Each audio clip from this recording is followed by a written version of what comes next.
we are going to be causing those vegetable cells, which are currently turgid, to become flaccid, like it just took a dip in the cold ocean. Oh, hello. I didn't see you there. I was just peeling this carrot because I'm about to make some slaw. We're making coleslaw today. Real classic kind of coleslaw. So cabbage, carrot, red onion, a little parsley, apple cider vinegar, you know, this sort of sweet and creamy kind with mayo. So I'm going to start with a head of cabbage. I'm going to make a half batch of my recipe. The recipe, of course, you will find the link for it. It'll be free. But this is sort of one of my classic recipes that I've just modernized a little bit from my Serious Eats days. For my food, actually, I think it's from my book, from the Food Lab originally. I'm going to start with half a head of green cabbage. It's probably about 1.5 pounds of green cabbage here. You could use any cabbage you'd like, but I'm going green today. And we're going to slice it up on a mandoline slicer. You could do it by hand, but I like the way a mandoline slices quickly and effectively and thinly. You can go thinner than that. I don't like the way it slices your fingertips off, though. So, you know, you can get one of those Kevlar gloves if you want, or you can shave the tips of your fingertips off. And that's okay too. I've done that several times. But you know, once you get down to the sort of the end of the cabbage, as long as you hold your hand flat and don't jam your fingers down the way I'm doing right now, you're generally going to be pretty safe. You know. You can also follow their advice and use the little hand guard that it comes with, but where's the fun in that? When it gets down to the end like this, I just do the rest by hand.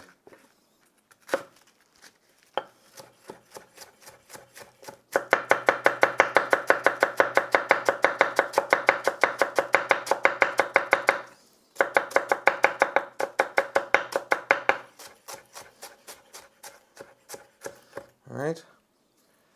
Let me get that all into a big bowl.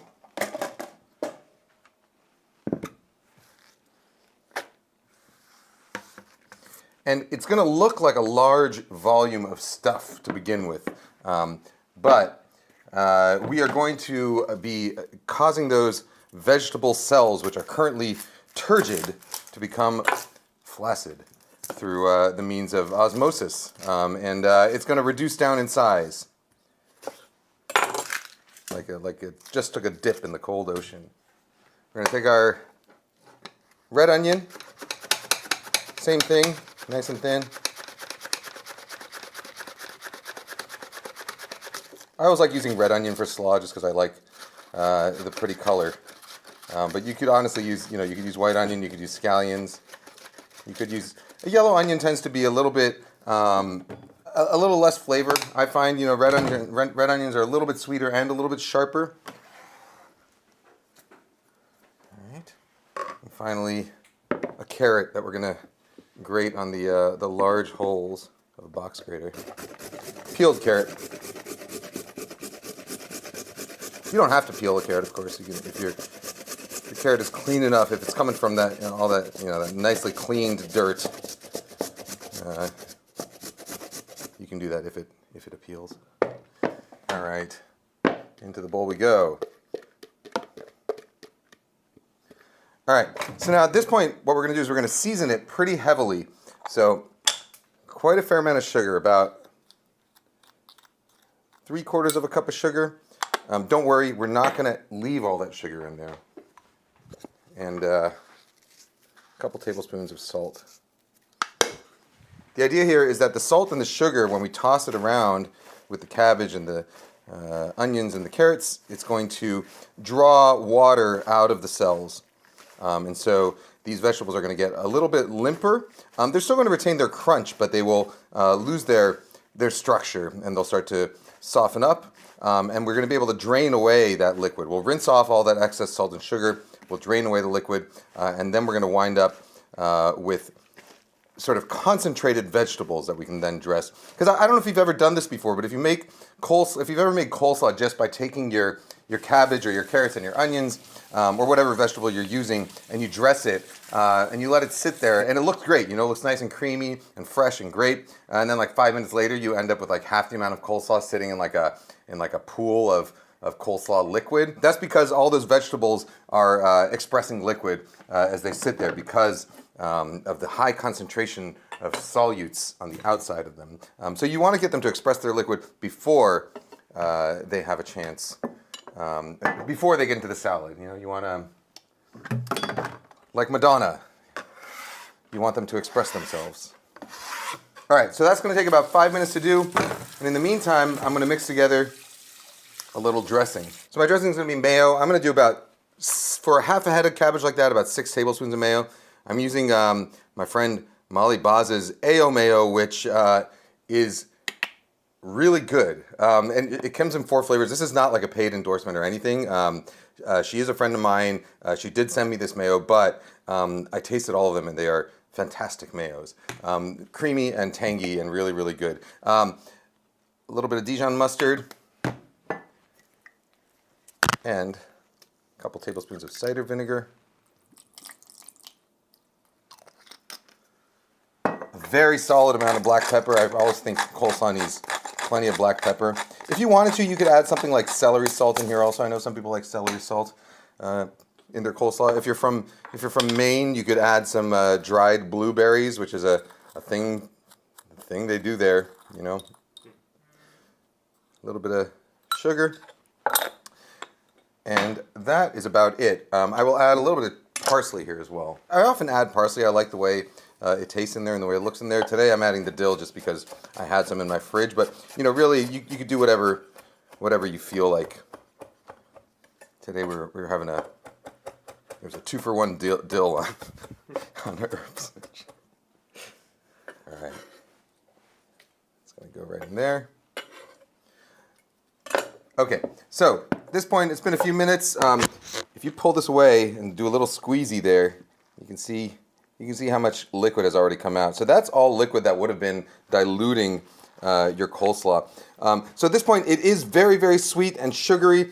So I'm going to rinse off the excess salt and sugar. That should do it. I'll drain it out through a fine mesh strainer.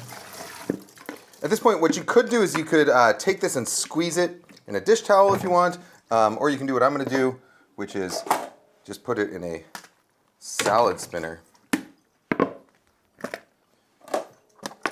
and spin it out.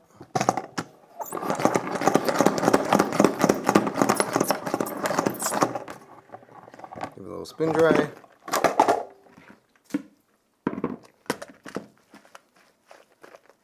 One more little spin here.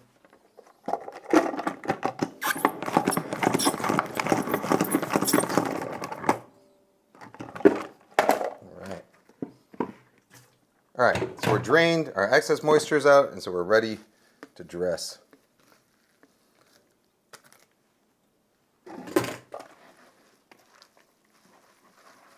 Coleslaw, I find, is always better tasting when you dress it by hand, when you mix it up with a clean hand here. I'll just give it a little taste to see that our seasoning is right. We could do just a touch more acidity. Coleslaw, I like to be really highly seasoned. A touch more sugar and a bit more salt. That looks like a good slaw bowl.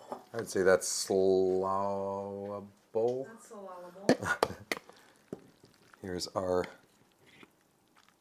creamy slaw that shall stay creamy even as you eat it. It won't get soupy because we have taken steps to ensure that it won't. So it's like a nice dense slaw that still retains its crunch. It has a lot of flavor in it, and I think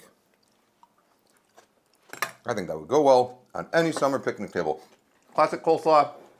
The key here is we take the vegetables, slice them really thin, the cabbage, carrots, and onions. We season them with salt and sugar and let that sit there so that we draw out all their excess juices. And then we drain them, we rinse them and drain them to get rid of all that excess salt and sugar. Finally, we spin them in a salad spinner to get them nice and dry, and then we dress them. And our dressing is a highly seasoned mix of mayo flavored with Dijon mustard, apple cider vinegar, sugar, lots of black pepper, and some herbs, in this case parsley and dill. And that is my classic coleslaw. I think it's good, and I hope you do too. Guys, gals, non-binary pals, see you later. Hey everyone, I hope you enjoyed the video. You can find the full article and recipe along with bonus content and my newsletter for free on my Patreon. Don't forget to subscribe to this YouTube channel for more videos like this, or my alternate channel, Kenji Lopez Main, for my dining content. And follow me on Instagram at Kenji López-Alt for daily updates. You can also get signed and personalized copies of any of my books. That's The Food Lab, The Walk, or my children's book, Every Night is Pizza Night, shipped from Book Larder here in Seattle. Find the links to all of this, as well as all of the tools I used in today's video, in the description below. Thanks.